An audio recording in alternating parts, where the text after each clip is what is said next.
Hello నమస్తే welcome to ఇట్లు ప్రేమతో ఎపిసోడ్ 9 డైరీలో. ఈరోజు నేను మా వీధిలో ఒక అతన్ని చూశాను. అతను అచ్చు నా డ్రీమ్ హీరోలా ఉన్నాడు. ఎన్నో రోజుల నుండి నా కలలో వెంటాడుతున్న అతను ఇప్పుడు నేరులో కనబడుతున్నాడు అని ఒక పేజీలో రాసి ఉంది. మరో పేజీలో, ఈరోజు నేను కాలేజీ నుంచి ఇంటికి వస్తున్నాను. ఎవడో దొంగ నా చేతిలో ఉన్న పర్సు లాక్కున్నాడు. నేను భయపడిపోయాను. నేను హెల్ప్ అని అరిచేలోపు రెప్పపాటు వేగంతో వచ్చాడు నా డ్రీమ్ బాయ్. అతని పేరేంటో నాకు ఇంకా తెలియదు. వాణ్ణి చితక్కొట్టి నా పర్సు నాకు ఇప్పించాడు. నేను థ్యాంక్స్ సార్ అన్నాను. ఇట్స్ ఓకే అని వెళ్ళిపోయాడు.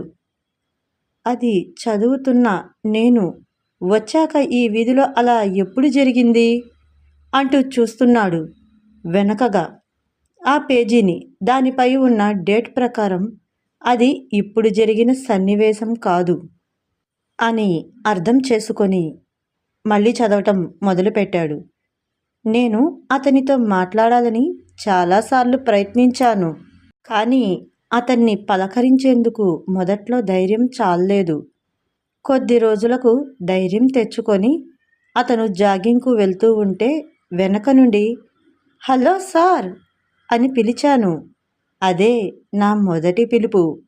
అతను వినిపించుకోలేదు. నేను మళ్ళీ గట్టిగా పిలిచాను. ఈసారి అతను విన్నాడు, కానీ ఆపై మాట్లాడలేక భయంతో పారిపోయా. ఇలా 2 సార్లు జరిగింది.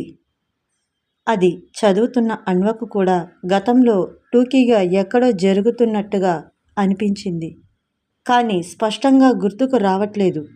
మళ్ళీ చదువుతున్నాడు. ఈరోజు మా వీధిలో వినాయక పండగ కోసం విగ్రహ ఏర్పాట్లు చేస్తున్నారు. అక్కడ అతను ఉన్నాడు. ఎలాగైనా ఈరోజు అతనితో మాటలు కలపాలనుకున్నాను, కానీ అమ్మ నన్ను పిలవడంతో వెనక్కు వెళ్ళాను. అప్పుడు అమ్మ అంది, మనం వేరే ఇల్లు కొన్నాం, ఇక నుండి అక్కడే ఉండబోతున్నాం. ఈ ఇల్లు మరొకరికి బేరం పెట్టేశాం అని బాంబు వేసింది. ఇక నేను అతన్ని చూడలేనా అని భయం వేసింది. కనీసం అతని పేరు కూడా తెలియదు, కానీ అతనికి దూరం అవ్వాలని లేదు.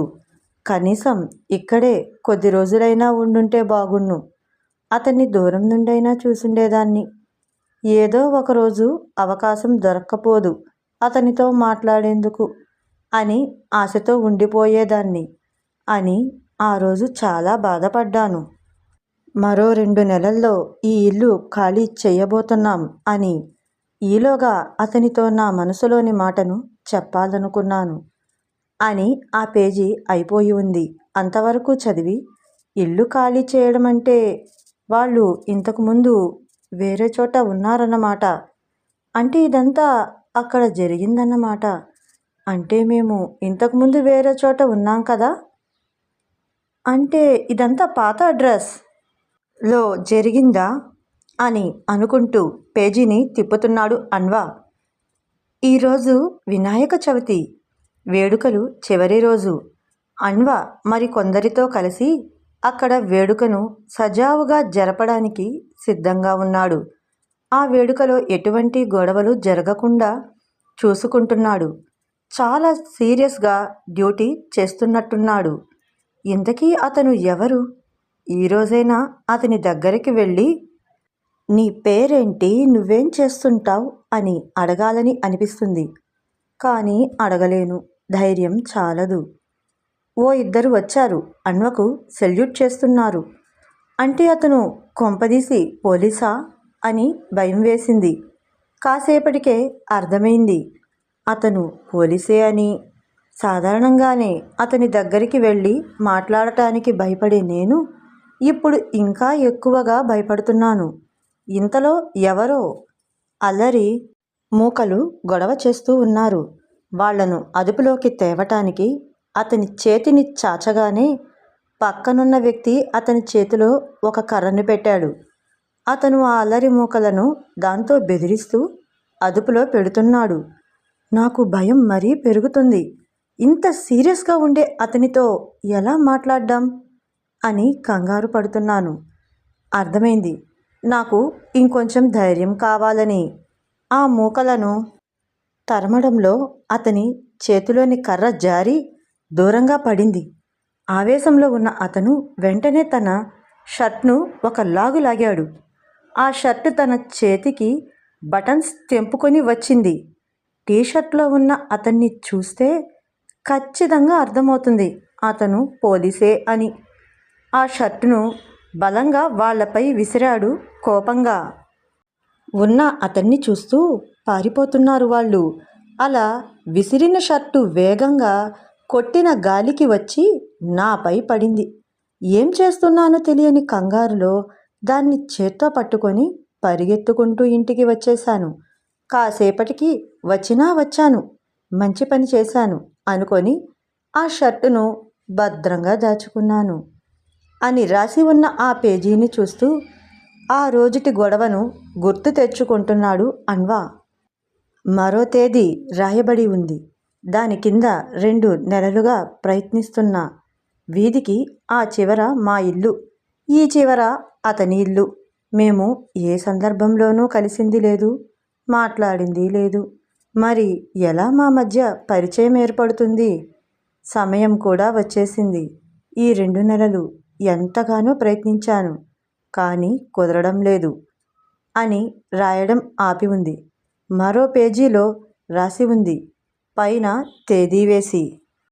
మరి ఈరోజు నాకు చాలా సంతోషంగా ఉంది.